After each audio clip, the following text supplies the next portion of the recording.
রিমিতা শহরের লেডিস হোস্টেলে থেকে পড়াশুনো করত। নিশা নামের মেয়েটা তার রুমমেট। যদিও মাসে প্রায় 10-12টা রাতে নিশা হোস্টেলেই ফেরে না। খুব স্টাইল দিয়ে সেজে গুজে বেরিয়ে যায় সন্ধ্যের দিকে। হোস্টেলের ম্যানেজারকে কীভাবে পটিয়েছে কে জানে। পরে অন্যদের কাছ থেকে নিশা রাতে কোথায় যায় শুনতে পেয়ে চমকে গিয়েছিল রিমিতা। যদিও হোস্টেলের মেয়েদের এটা ধারণা, সঠিক কেউ কিছু বলতে পারে না। সারা হোস্টেলেই এক রহস্যময়ী নিশা। রিমিতা বুঝতে পেরেছিল, এই জন্যেই হোস্টেলের অন্যান্য মেয়েরা নিশাকে নিয়ে আকাশ পাতাল আলোচনা করে, তাকে এড়িয়ে চলে। যদিও নিশা এটা পাত্তাই দেয় না, সে নিজেকে নিয়েই বিভোর। যেহেতু একই ঘরের পার্টনার, তার উপর ধীরে ধীরে কৌতূহল বসে নিশার সাথে বন্ধুত্ব এগিয়েছিল রিমিতার। তখন নিশার কাছ থেকেই শুনেছে নিশার বাড়ির অর্থনৈতিক অবস্থা ভালো নয়। বাবা নেই, মা অসুস্থ, ছোট একটা ভাই। তার পড়াশুনোর খরচ সব তাকেই চালাতে হয়। প্রচুর টাকা লাগবে তার মায়ের চিকিৎসা আর ভাইয়ের পড়ার জন্য।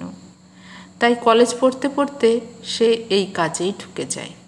প্রথম প্রথম মানসিক অসুবিধা হলেও পরবর্তীতে একবার মানিয়ে নিতে পারলেই আর কোনো চাপ নেই। এখানকার কাস্টমাররা ফোনে যোগাযোগ করে বড় বড় হোটেলে ব্যবসায়ীদের। প্রত্যেকেরই আসল পরিচয় সিক্রেট রাখা হয়, তাই সমস্যা নেই। তাছাড়া এখন তার সংসারে কোনো অভাব নেই। মায়ের চিকিৎসা হচ্ছে, মা ভালোর দিকে। ভাইও উচ্চ মাধ্যমিক দেবে এবারে। রিমিতা বিভোর হয়ে শোনে নিশার কথা। কেমন যেন ঘোর লাগে তারও। নিশা রিমিতার ঘোর লাগা চোখ মুখ দেখে আরও নিজের উন্নতির কথা বলে। আরও অবাক করে দিয়ে একবার তাকে বলেছিল, যাবি নাকি আমার সাথে? কোনো অসুবিধা হবে না, কলেজের মেয়েদের কিন্তু খুব ডিমান্ড। কিরে বলে ভুরু নাচিয়ে মুচকি হেসেছিল। নিশার অর্থবহ হাসি দেখে রিমিতা শিউরে উঠেছিল প্রথমে। না না, এসব সে ভাবেনি। তবে সত্যি বলতে কি, নিশাকে তার স্বপ্নের মতো লাগে। কি দারুণ স্মার্ট, দারুণ দারুণ দামি ড্রেস পরে, তার সাথে ম্যাচিং করা লিপস্টিক, কানের, গলার, এমনকি জুতো পর্যন্ত। হাতে ট্যাব, যখন যেটা ইচ্ছে কিনতে পারে। রিমিতারও মাঝে মাঝে ভীষণ ইচ্ছে করে নিশার মতো নিজেকে সাজাতে, নিজের প্রতিটা শখ পূরণ করতে। তার বাবা অফিসের সামান্য ক্লার্ক, কত দিকে আর সামলাবে। তারা 4 বোন। সারা জীবন নেই নেই শুনতে শুনতেই রিমিতার বিরক্তি ধরে গেছে যেন। বড়দি আর মেজদিকে বিয়ে দিলেও মেজদি বিধবা হয়ে কত বছরই বাপের বাড়ি চলে এসেছে, তার সঙ্গে একটা 6 বছরের মেয়েকে নিয়ে। শেষদি দেখতে খুব একটা ভালো নয় বলে তার বিয়েই হচ্ছে না। বিয়ে ঠিক হলেও প্রচুর পণ চাইছে। ভীষণ খারাপ লাগে রিমিতার শেষদিটার জন্যে। মন খারাপ করে থাকে প্রায়ই শেষদি।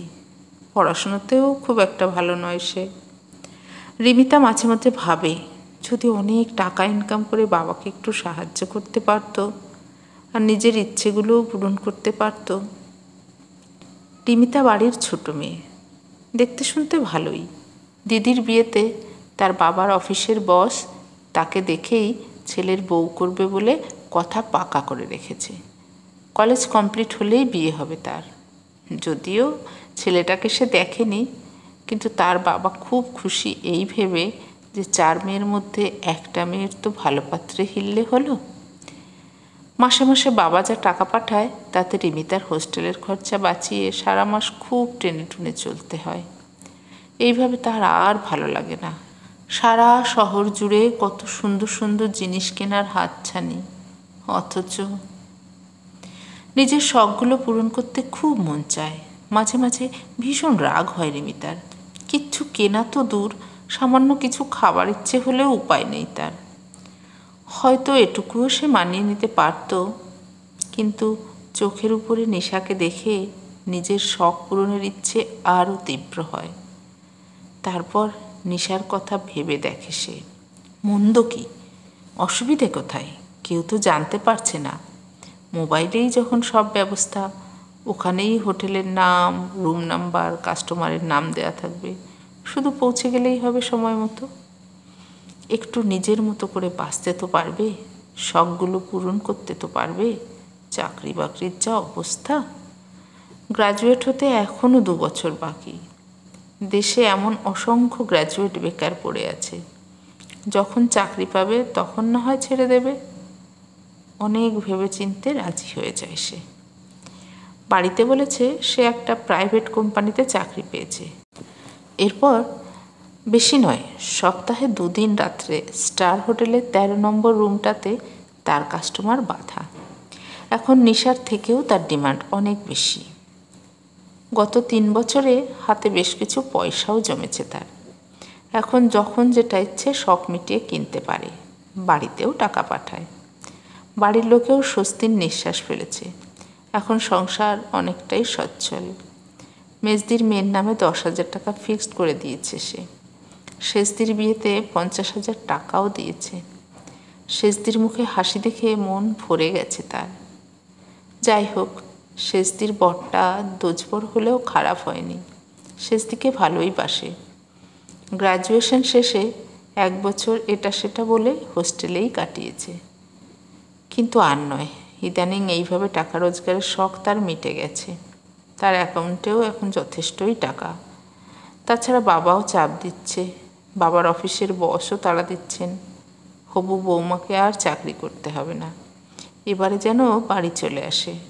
কলেজ শেষ হয়েছে, বছর 2 হলো। এবারে শুভশ্র শীঘ্রম। তারও শখ হচ্ছে সংসার করবার। ঠিক করেছে বিয়ের আগে এসব টাকা সব বাবার অ্যাকাউন্টে ট্রান্সফার করে দেবে। তারপর রিমিতা হোস্টেল ছেড়ে দিয়ে মোবাইল নম্বরও পরিবর্তন করে বাড়িতে চলে এসেছে। আজ মাস 2 হলো। রিমিতার আজ পাকা দেখা। পাত্র এসেছে নিজে তার বাবা মাকে নিয়ে। প্রচুর আয়োজন করেছে রিমিতার বাবা। চায়ের ট্রে হাতে রিমিতা ঢুকে ট্রে রেখে পাত্রের দিকে আর চোখে তাকিয়েই পাত্রপাত্রী দুজনেই থমকে গেল কয়েক মুহূর্ত। কারণ তারা দুজনেই বেশ কয়েকবার স্টার হোটেলের 13 নম্বর রুমের পূর্ব পরিচিত।